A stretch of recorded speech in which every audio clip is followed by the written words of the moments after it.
What's up, everyone? Connor O'Hanlon here for another episode of the Greater Society podcast. Thank you so much for joining us tonight. We are live right now on YouTube.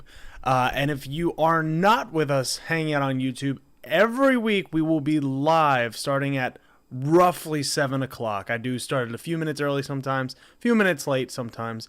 But you may or may not be watching this live, so you can be listening to this on Apple Podcasts, Spotify, the whole 9 yards for the podcast app. But you can also go back anytime and watch the show on YouTube. So basically treat it like a rerun. But tonight, we're going to be discussing various elements of the attacks on the LGBTQ plus community, ones that are currently happening, ones that I expect to continue to happen and further the divide, specifically being targets of the Republicans' ire. And more specifically, all this happening during Pride Month, which should tell you a lot about where people's heads are at in the Republican leadership. Then we will discuss some ancillary media. Specifically, we're going to be looking at the Washington Commanders, which is the new Washington football team, the new name. But there, I believe the defensive coordinator, and we will get to that, made a few stupid comparisons. And it's important to note because tonight will be technically, I believe, the first night of the publicized big hearings on the January 6th committee. So, with all that being said, we're going to dive right into it, and we're going to specifically talk first a lot about the T in LGBTQ plus because, frankly, the transgender community is the one that is getting harassed the most right now. The transgender community is being targeted with, I would say, like pinpoint precision, but it's really no precision needed. It's just a blanket, big, bigot blanket. So there's a lot of bills and proposals that are up right now that maybe not fully pass, maybe they pass one chamber or whatever, but it's telling as to how far certain aspects of our frankly, opposition party is willing to go. We're going to look at 3 states in particular that have specific bills that are being passed in one way or another. And we're going to look at Pennsylvania. We're going to start with Pennsylvania because that's, bread and butter.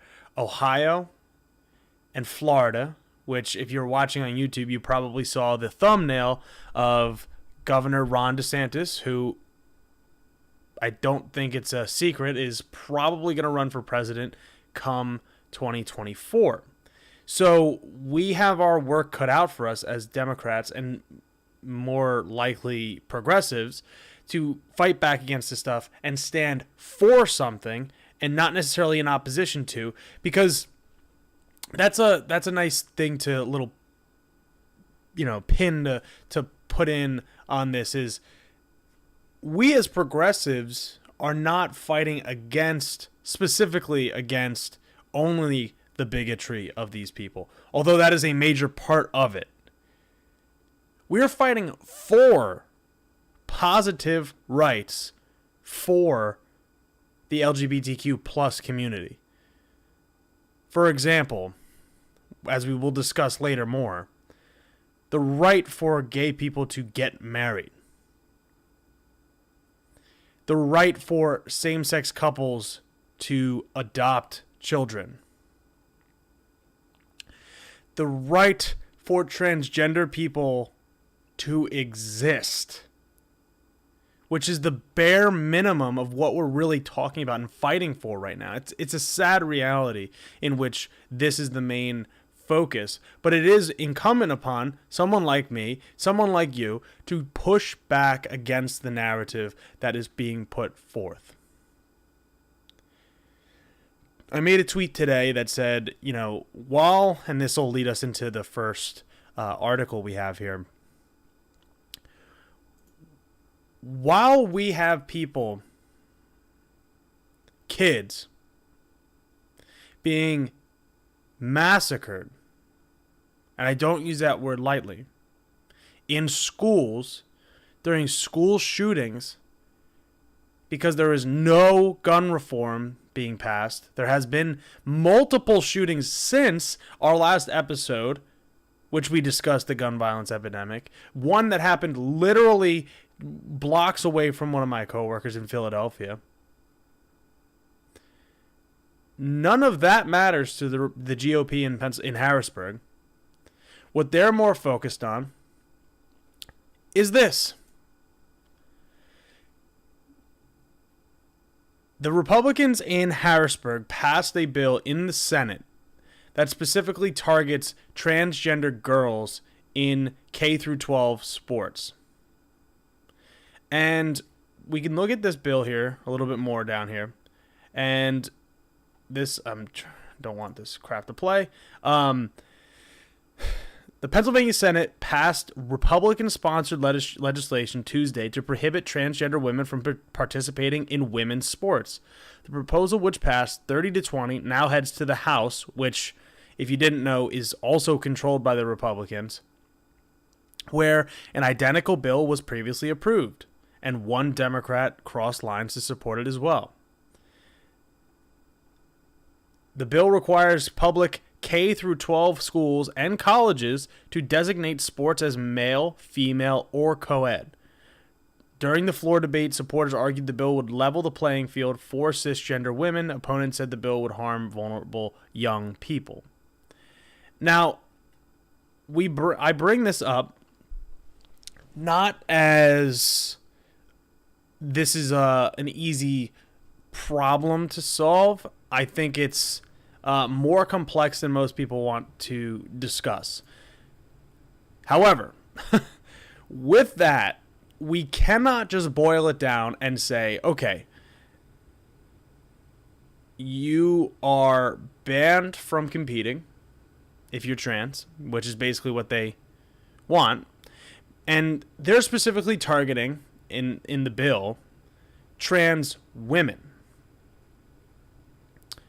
I'm going to throw a wrench into this by saying that if they really gave a shit about women's sports, which they don't, this would not really be their main focus.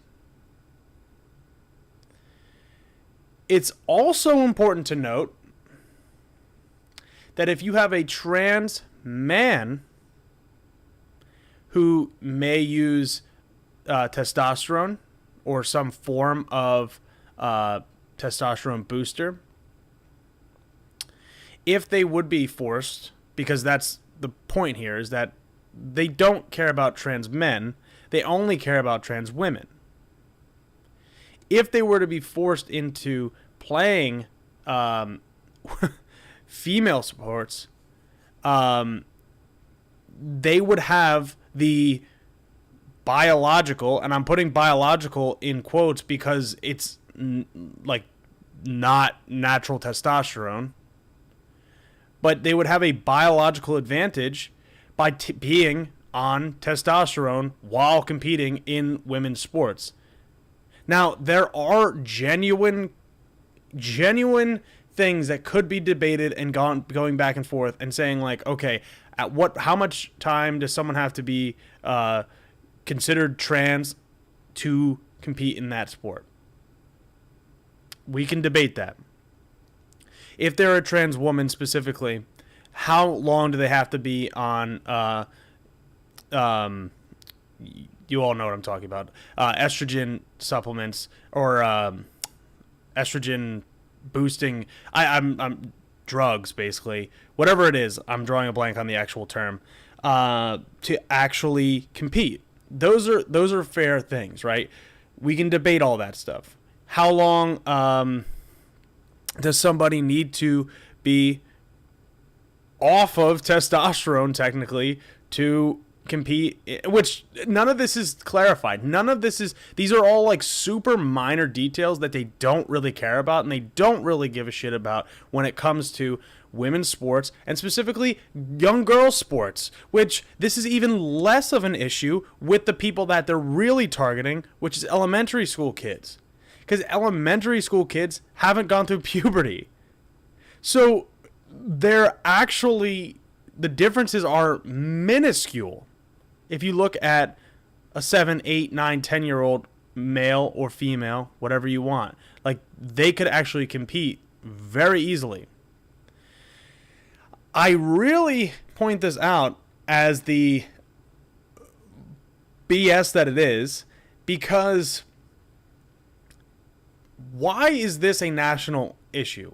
Why is this something that is the biggest news story that these Republicans can focus on? Because other than saying inflation or gas prices, this is what they have to focus on. It's culture war nonsense. And Jordan, I don't know how they would define a woman, because in another bill we will get to, they do have a specific definition for what a woman is and how they will ensure that. But in Pennsylvania, this hasn't been passed yet, so this doesn't have the same specific lockdown bits that others might. And here, I'll show you. Doug Mastriano, who is Josh Shapiro's opponent for governor, is saying, where are the feminists? And he says, I stand on the side of lady athletes, I stand on the side of science. Where literally this is the best response you can get. Where my colleagues, this is from Senator Amanda Cappelletti from Montgomery County, neighbor. My colleagues across the aisle ask, where are the feminists? We are right here. We are standing in opposition to Senate Bill 1191 because trans girls are girls, trans women are women. It's not that complicated. Not that complicated. And yes, Jordan pointed out, NCAA has very strict definitions. So specifically, the reason why these sickos are focused on this is because the UPenn swimmer, I don't even know her name, frankly, because I'm sorry, I don't really care personally I don't care about sports almost at all. And if I do, I like baseball, some football. Like, I don't really care about swimming. I don't care about golf. I like playing golf. I don't really care about basketball. All of it, right? It's sports, right? If you have NCAA does have strict definitions. They have specific qualifications, and if an athlete fits those qualifications, they should be able to compete. It's as simple as that. It's frustrating to have to even lay out the argument, but these things exist. And we can easily come together and say, here's the definition of what this league says or this body says, and together we can accept that and move forward. But for some reason, it's the focus of every Republican right now. And I'll tell you why it is, and that's because the election season's coming. The summer, they're going to use the summer as the launching point of this anti-trans nonsense. It's the same thing. I said this on the previous iteration of my podcast, The Con O Show, but in early 2020 and into 2021 as well, I was warning and I was raising the alarms for the local parties, and I said, school boards, critical race theory, this is what they're going to focus on. They blare it from the mountaintops. If you just log on to Twitter and you just look at what Tucker Carlson or on his show is saying, or Sean Hannity, or Ben Shapiro, or Laura Ingraham, or Ann Coulter, or any of these people, you can look and they just tell you what's going to be on their mind. They tell you the second that they know what their collective thought process is. It's a sad reality, but you can look at it, and if you ignore it, then that's on you. And I said it in our local party way earlier than anyone took me seriously on, and I said the school boards, where it's going to be fought, and critical race theory was what it's going to be. Because the problem was, all while I was saying that and raising the alarms, the Democratic Party was too focused on how to phrase that they love the police just as much as the Republicans, or they love the police more than Republicans. Like, you can say you like the police. That's fine. But if that's your only focus of your message, then you're missing the point. Especially if you're supposed to be a Democrat that's like standing for all of these principles, all of these different ideas, these policy proposals, and not a Republican, because the Republicans don't have real policy. They don't have real solutions. They don't really have anything that is going to move us forward. Hence why they're not progressive. They are, in fact, regressive. They want to go back to the 1950s without the progressive tax rate and without the New Deal era style politics. They just want what they had, or their grandparents had, or their parents had in the 1950s when they were growing up. It is not shocking to say that Pennsylvania is in the midst of this, because Doug Mastriano is... Well, he was storming the Capitol. I mean, I don't know that he went in the Capitol, so I'll just say that to cover my own trail. But, like, he was at January 6th.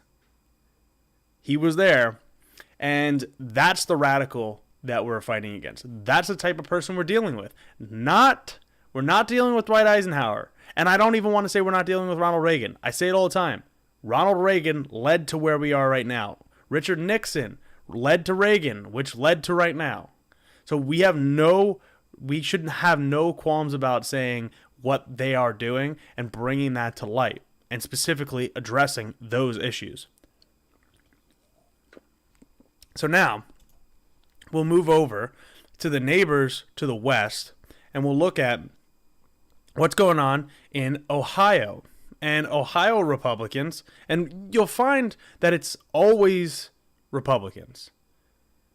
It's always Republicans that have to decide to go after this minority, I shouldn't even say this minority group, a minority group, to ostracize them and use it as a cudgel to get votes and scare people and fearmonger over.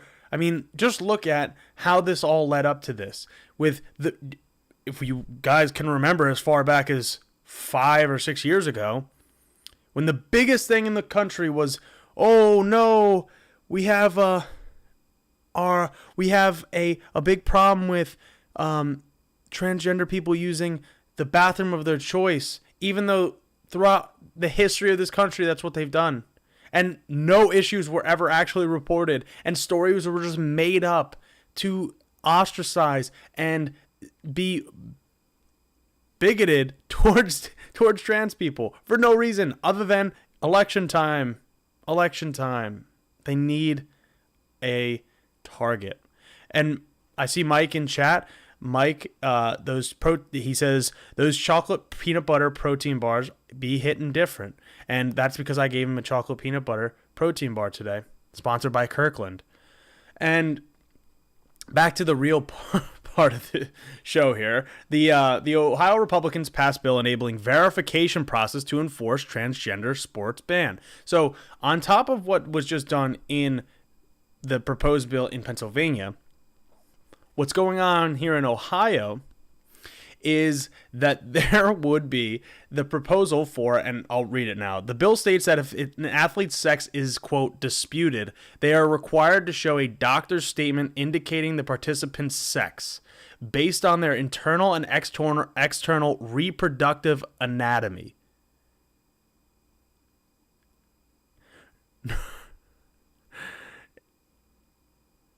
I am not overstating the fact that literally what this is saying is that you need to have an inspection of children of their genitals proposed by Republicans. Actually, passed by at least a portion of the Ohio. I'm not sure that this fully passed yet. I know it's saying it's passed the House, but think about how crazy that is. They want to control your body. They want to control your body. And for these people that act like being gay, just existing and being gay is grooming people, or being trans and existing is grooming people, it's quite ironic to literally be forcing inspections of genitals of kids for sports. How sick and demented do you have to be for you to think that that's appropriate?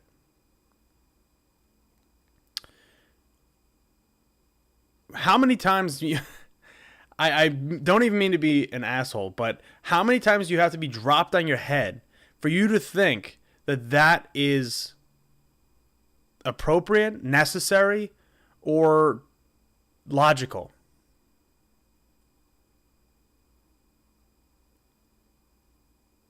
It is hard to exaggerate how ridiculous this is. And look, even in the current, it says under the current Ohio, I'll show you. Under the current Ohio law, a transgender girl or woman must either undergo a year of hormone treatment or demonstrate that they do not have any physical or psychological physiological advantages.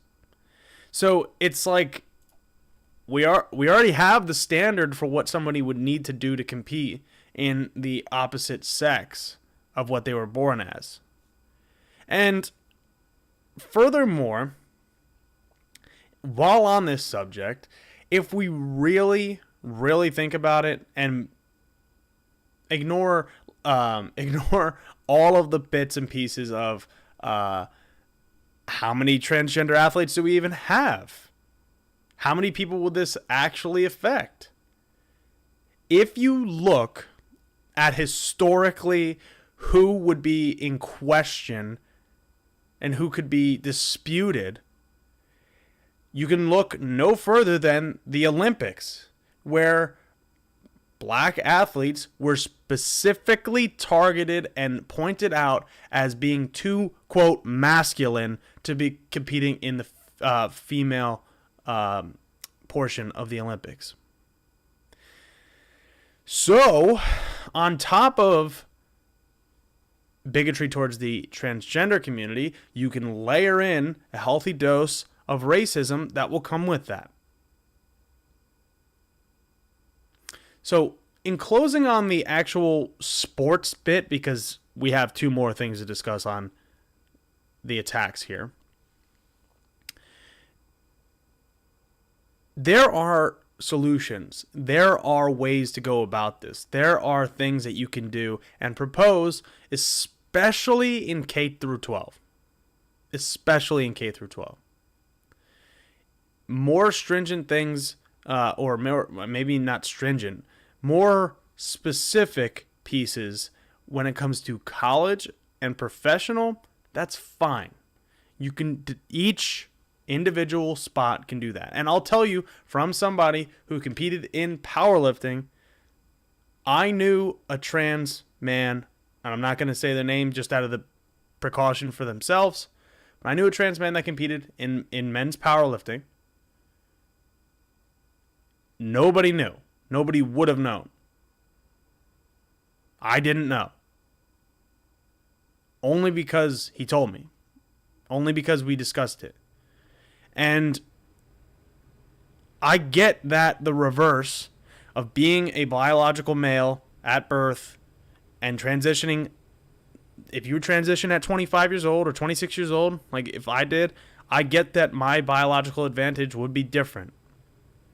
But if you get on estrogen and you do exactly what is stated by the federation, by the organization, you should be able to compete.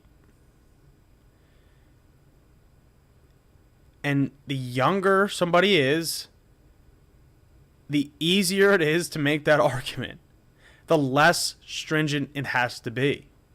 So it's all virtue signaling. And it's virtue signaling to the lowest common denominator that these people have. It's the worst of people. And I think, I know why they're doing it, but I know that they can do better, as in they don't have to be bigots. They shouldn't have to go to that route. And this is where we're at. And we have to then deal with issues like this, where on June 2nd, we have proposals in Florida, Ron DeSantis, that says, take away Medicaid coverage for trans adults.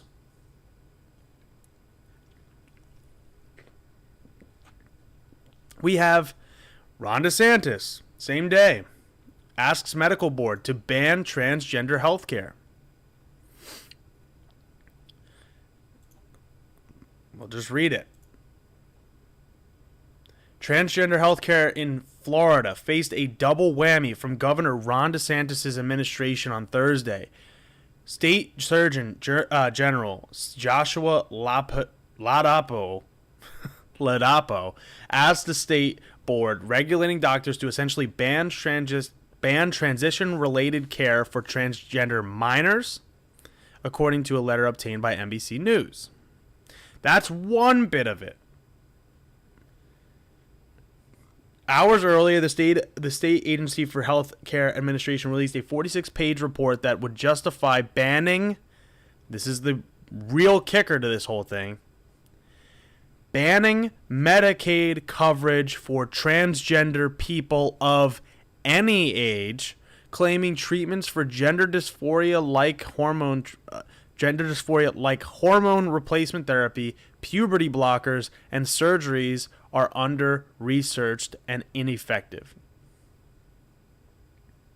The agency said it would initiate a rulemaking process for Medicaid gender-affirming treatment coverage with more information to be published in the Florida Administrative Register. What this means is, frankly, let's rewind to last week. Last week, I highlighted the fact that a large chunk of this country's mental health care is provided and insured by Medicaid. Now, gender dysphoria is not necessarily the same as just any other diagnosis, but it should be treated by Medicaid as a regular medical service. The same as what we were talking about last week when it comes to being able to see a therapist, being able to get to a psychiatrist, and being able to get prescription drugs that you would need to, let's just say, help with depression or anxiety. And for gender dysphoria, you can have puberty blockers for kids with approval of their parents, by the way.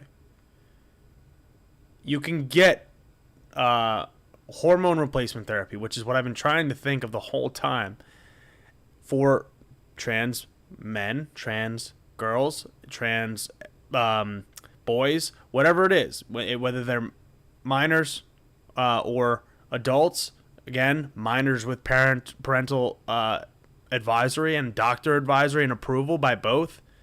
And as an adult, you can make that decision.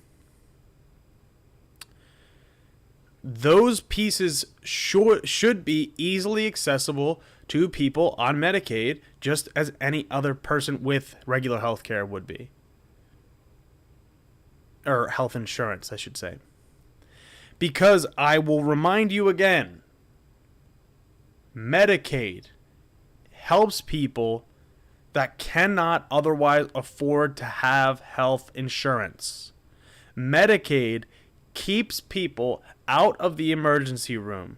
Medicare, which is not discussed here, but I'm sure that's the next piece too, keeps people out of the emergency room, provides them health care free at the point of service.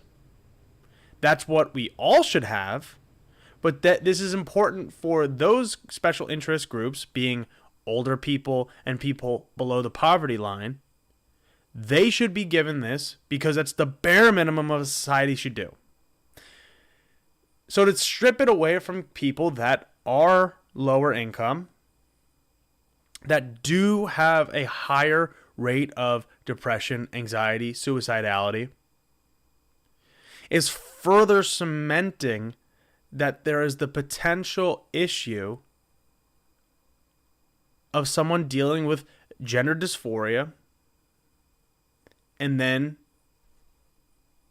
dealing with the mental issues that come with that, depression, anxiety, and increased suicide rates. It is proven, and I don't know why this is allowed to just run like this, that giving people the hormone replacement that they need, giving them puberty blockers if they hadn't gone through puberty, giving them the treatment that transitioning would give them, so gender affirming care, treating someone as the gender that they identify as, whether that be through what I just said, or the actual cosmetic surgery of, upper surgery, or the actual functionality of getting a lower surgery. Those are important. It's not the end-all be-all. I'll remind you that the majority of people that are transgender don't get a bottom surgery, but it's important for those that want it, that those who need it get it.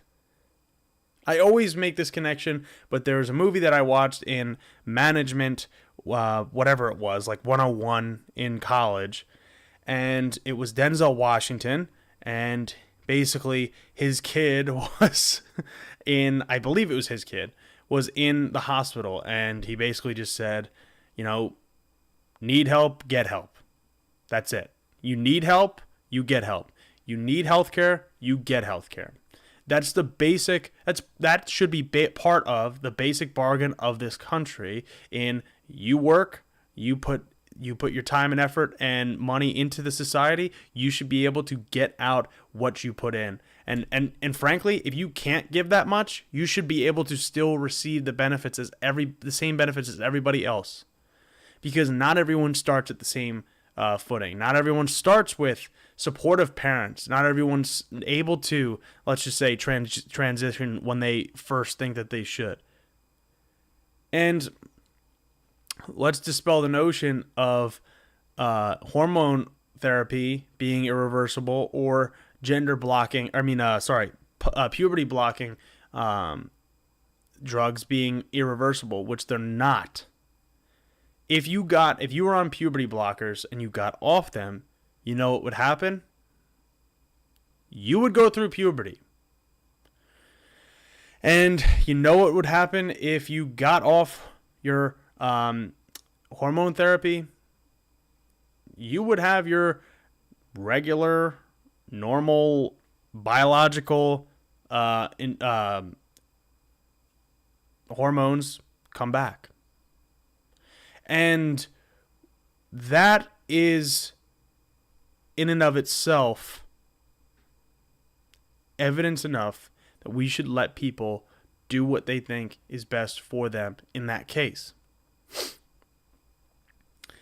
And now, as we continue to see Republicans in Florida, Republicans in Ohio, Republicans in Pennsylvania, and I'm sure there's many more that, frankly, maybe I just haven't seen, they will continue to go after trans people, gay people, and everybody in the LGBTQ plus community in any way that they can. And it's important to stand in solidarity and fight for people. Fight for, in the affirmative, the positive rights of our neighbors, friends, brothers, sisters, etc. Because the next piece that we might face,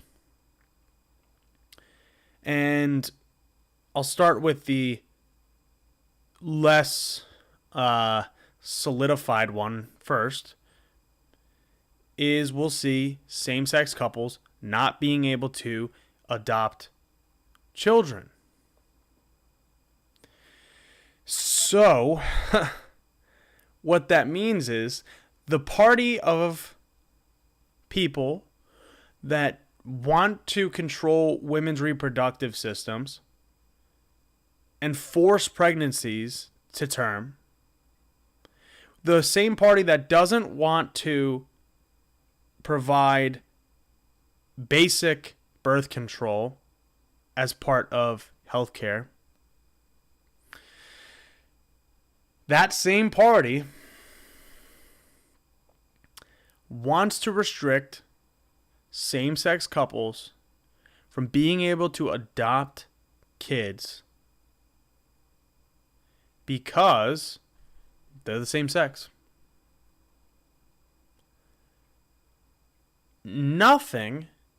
There is no evidence that I have ever seen, and you can prove me wrong, you can drop a link, I guess, in the comments section. I have never seen evidence that there is a fundamental difference from somebody having two moms, two dads, compared to one mom, one dad. And let's also point out that the alternative for a lot of kids that are orphaned is never having parents, never leaving an orphanage, never having the option to have a, quote, normal life.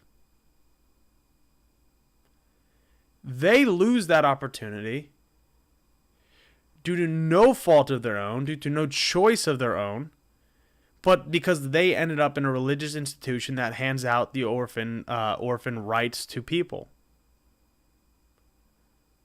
that allows people to adopt. They get to pick based on the religious ideology that they follow. Not necessarily the kid follows. And the disconnect in understanding that, let's just run with one parent. A single mom or a single dad is going to have a hell of a hard time to actually raise a kid. Having two parents that want to have kids that maybe biologically cannot, it would be good to allow them to adopt kids because the kid wins, they get a family, and the parents win because they get a family with a kid that they might not biologically be able to have otherwise. And economically, the same bonuses of basically being a family unit, maybe not the nuclear family unit, but the family unit that we want in this country, theoretically, is locked into place and further cemented in the positive. But no, That's what's next on the agenda. That is part of what will be coming next for gay or bi people in the United States. And then, with the Supreme Court about to strike down Roe, we know that their love affair with the potential of precedent or stare decisis is fabricated in a reality that they let or forced to die. Their reality of saying, you know what, a precedent is a precedent. We let this ride unless there is excruciatingly overwhelming evidence to overturn it.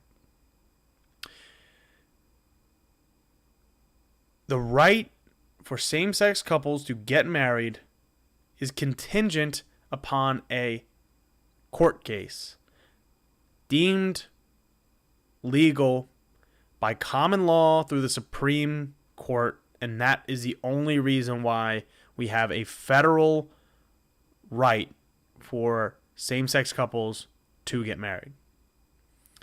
They want to chip away at that. They don't want same-sex couples to be able to get married. Now, you might say, Connor, I'm a reasonable Republican. I'm socially liberal, but fiscally conservative. That's fine. You can say that all you like. But if you vote for Republicans, this is what you are voting for. If you are ultra wealthy, or if you're just maybe not ultra, but you're just wealthy, I get that the allure of, whatever, lower taxes or whatever it is could sound nice. And we can talk about that in another episode. Or if you have a question about it, you can throw it in the chat. But we're talking about not arguing about marginal tax rates. We're talking about the fundamental rights of people to exist and to coexist in our country with the same protections as a heterosexual man, or a heterosexual woman, or a cisgender man, or a cisgender woman. People that are non-binary, people that are trans, people that are gay, whatever it might be, that I'm not bringing up, they don't want special treatment. They want equal treatment. It's the same goddamn thing that when we talk about race, or when we talk about, religion. All these things that are protected under the Civil Rights Act, which, by the way, sexual orientation is not federally protected by the Civil Rights Act of 1964. Neither is gender identity. Sex is. Gender, no. Which, if we have to go break it down into what is the difference between sex and gender, we can do that. All of this is to say that we're not asking for people in these communities to have more rights than other people. We want them to have the same rights as you and I. And I come from being a straight, white, cisgender young man, and I have to advocate for people. And that is the part of LGBTQ plus that we have to fall under, is if you don't fit any of those letters, and plus includes a lot, so you have to consider yourself an ally if you want to fight for your neighbors. If you want to fight for your society, your community, you have to consider yourself an ally, and not in the ally of corporate wokeism and just putting up a rainbow flag here and there. You have to get out, do what you can to stand up for other people's rights. Even when it's hard, even when it's a pain in the ass and someone's screaming at your face, even when you have bigots calling you out specifically, or when it's not convenient, those are the times that you need to stand up as an ally, because someone else died for it. Someone else couldn't get up and make their voice heard. And someone couldn't maybe physically be putting themselves on the line. You know, briefly before we move on from this, in the summer of 2021, before I ruptured my Achilles tendon, before I was running for tax collector at the time, we had a concert, outdoor concert hosted, and they're called the Picnics on Pine now. They were different last year. There was a specific one that happened during Pride Month, and while we had those bands and groups and whatnot, we also had a small group of counter protesters that showed up. I'm not going to say what they said to other people, but the guy that had the megaphone was an old white dude, which could easily physically be tossed aside, and I'm not advocating for that, let's be clear. But the alpha males, let's call them, that they think they are, they would never be able to live up to the alphaness of just being proud of who you are, or the alphaness of loving yourself and being okay with who you are. Because they're insecure in themselves. They're insecure in their lives. And they showed up to make these people, and specifically they were targeting kids, which makes it even worse. They wanted to make them hate themselves. They wanted to make them feel unsafe and insecure in their own bodies and in their own communities. So what we did is a group of us got together. I had the giant, trans rights flag. Another person had the giant, just regular rainbow flag, and we just stood together, at times linking arms, putting our backs to these guys, and just, waving the flag and blocking them out, their signs and the megaphones, and letting the bands play. And, that's not to say like, oh, like, look at me. But it is an example of a time where it's not convenient to say, I need to put my body physically in between these people, bigots, and these people that are just trying to have a regular good time on a Saturday and just so happen to be celebrating Pride Month. That's the type of allyship that I want to help inspire, and I want to help put forth so that we don't have to deal with people like that anymore. Or we don't have to really debate and go back and forth about these nonsensical, stupid sports bills or any of that junk, right? It's important to show up and, frankly, put your money where your mouth is. So, looping back to the fiscally conservative but socially liberal person, it's not enough. It's not enough. If you vote these people into office, you are serving the interests of those bigots. There is nothing, and I can tell you this with 100% certainty, there is nothing that is as harmful or potentially harmful to kids than this type of bigotry. Other than literally saying, like, we're going to force... Like, there's nothing within reasonable discussion that is worse. Like, oh, yeah, we're going to force people to, like, do heroin or something. Yeah, that's not going to happen. In the real Overton window of American politics, this is one of the most dangerous things that other than climate change, which Republicans still deny that could affect young people, specifically kids. and their livelihoods. So this is something we need to take action on. Lastly today, I wanted to take a look at, because of the recent tweets of the Commanders, I believe it is, the Commanders, the Washington football team. Their coach is deciding that he would like to, and I'll show you before we watch the video, he would rather compare January 6th with riots, looting, burning, etc. So we'll look at this, and again, this is important because the January 6th committee is convening, I believe, tonight or tomorrow, like for these public hearings.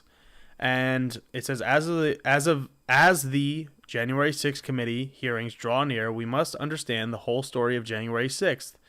In our new Brookings Gov report, blah, blah, blah, blah, blah, right? The remainder of that tweet doesn't really matter. So Jack Del Rio, who's the coach, says, would love to understand the, quote, whole story about why the summer of riots, looting, burning, and the destruction of personal property is never discussed, but this is. And then he said, in response to people, a bunch of stuff, and here's a bunch of ads, so you don't have to see all that. But we will watch this video as he is pressed on that tweet. I will probably pause it in the middle because some of this stuff is pretty ridiculous. But just remind you that he's comparing two completely non sequiturs and saying, yeah, well, storming the Capitol, or you know, whatever he says, you'll see what he says, is not, but that's not a big deal. But we should be focusing on, you know, looting. Let's see what he has to say. You obviously had things the last couple of days that you drew some attention. I'm curious from your perspective, just like, how do you balance, you want to have your voice, you want to have saying things, versus how could it play out here? Anything that I ever say or write, I'd be comfortable saying or writing in front of everybody that I work with, players and coaches. So I express myself as an American. We have that ability. I love this country, and you know, I believe what I believe, and I've said what I want to say, and every now and then there's some people that get offended by it. It's a slow. Let's point out here, and we'll just talk about the framing here. You know, oh, I love my country, I can say whatever I want, but these people are just triggered snowflakes. You know, putting a little bit more of an emphasis on what he's really trying to say. But remember, he's being pressed like at practice with these real reporters asking him this stuff. So this is like his prepared response to this. He's just saying, yeah, like, I love this country. Well, guess what, buddy? So do I. But that doesn't mean I don't.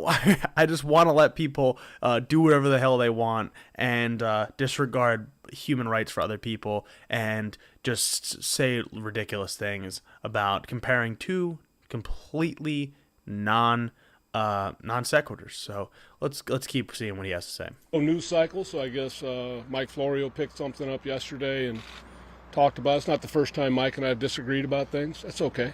You know, but that's pretty much it. There's not a whole lot to it. But what I am excited about is what's going on right now with us and the way we're working. You know, so football questions be where I'd like to focus. If anybody else wants to talk about other things, we can set something out at another time. But that's kind of how I see it. Just for clarification, why is it not important to you, like if your players are concerned by what you'd said? Oh, if they are and they want to talk about it, I'd talk about it with anybody. Yeah, no problem. At any time. But they're not. I'm just expressing myself. And I think we all as Americans have the right to express ourselves, especially if you're being respectful. I'm being respectful. I just asked a simple question. Really, let's get right down to it. What did I ask? A simple question. Why are we not looking into those things? If we're going to talk about it, why are we not looking into those things? because it's kind of hard for me to say. I can realistically look at it. I see the images on TV. People's livelihoods are being destroyed. Businesses are being burned down. No problem. And then we have a dust-up at the Capitol. Well, there's nothing burned down. And we're not going to talk about, we're going to make that a major deal. I just think it's kind of two standards. And if we apply the same standard, and we're going to be reasonable with each other, let's have a discussion. That's all it was. Let's have a discussion. We're Americans. Let's talk it through. I'm for us, having a great opportunity to have a fulfilled life. Like I said, every which way I can. When I'm here, it's about love and respect. I love my guy. I don't particularly care what he has to say in the end there, but he is dead wrong in what he's saying, because let's break it down. People did get arrested for, the riots and the looting. Sure, not everybody. Not everybody was caught.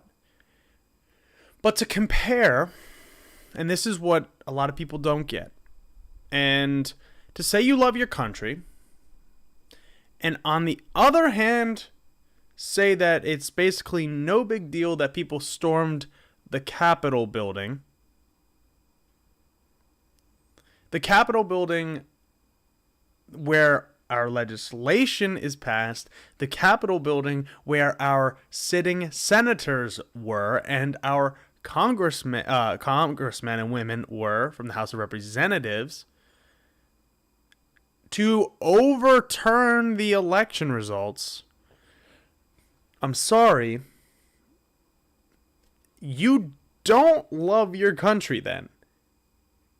To say it was no big deal while they were trying to get Mike Pence, who again, I am no fan of, but while these people were trying to go get Mike Pence and literally hang him, you want to say it wasn't a big deal. The last time some people, I can't say like, foreign country, because these people were from America, but the last time something like this happened was in 1812 when the British burned down the White House. And of course you have the Civil War. But these people are treasonous. They are traitors. They don't love America. They are trying to work to undercut the foundational guarantee of our democracy and voting rights and the institution of the presidency, the institution of the Senate. They've already busted up the Supreme Court. And we're just supposed to throw our hands up and say, yeah, no, it's all good. It's all good. You love America, so it's all right. And you want to compare those treasonous people to, yes, okay, riots are bad. It's not that hard to say. Destroying personal property, not good. But to compare storming the Capitol building with the intent of overturning the election, yeah, there's a big difference. There is a big difference. Does everybody have the same culpability? No. Do sitting Congress people who tried to show people around and try to inform people and have the Minutemen or whatever it was, not the Minutemen, the whatever the hell those militia groups are, sitting outside, the Proud Boys that invaded, they should be held responsible. They should be held accountable. Now, people that were just there for President Trump's, big rally, fine. But that's why they're investigating it. And people that aren't necessarily engaged in this aren't having an issue. I know people that were literally storming the Capitol and they're just walking free in Doylestown, by the way. So don't give me that crap that it's the same thing. It's not the same thing. And don't give me that crap that you love America, so you're just going to try to trigger people and you can just say whatever the hell you want. Because you're going to be held responsible for what you say. Because guess what? That's what the First Amendment says you can do. That's what the First Amendment says we can do. And you don't love this country more than us. Just because you like it how the way it used to be or the way it is doesn't mean that you love it more than anybody else. So move on over, buddy. You're going to be responsible for your words and the people's responses to that. So you can deal with that. But with that, today is the shortest of the 3 programs so far. My goal is to be at least an hour each time, so that's where we're at right now.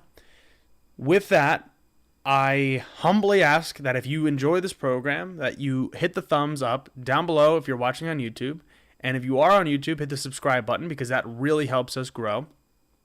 If you are not watching on YouTube right now, you could be listening on Apple Podcasts, Spotify, or any other podcast platform, so you can follow the show on that platform. And if you really love what we're doing here and you really want to help us up our production value, get better guests, which I say better guests because it's only been me, but guests are coming. We will be having guests very soon. You can contribute as little as $5 a month on patreon.com/Greater Society Media, and there you could help us really grow and engage with us. But you can follow the show on Instagram, Facebook, and you can follow me on Twitter at Con O'Hanlon, and the show is Greater Society Media on social media. So with all of that being said, thank you so much for those who are hanging out in chat and live with us today. And if you are just watching on YouTube or listening onto the audio version, thank you so much for making it this far. I appreciate you. And until next time, I will see you guys very soon. So stay safe.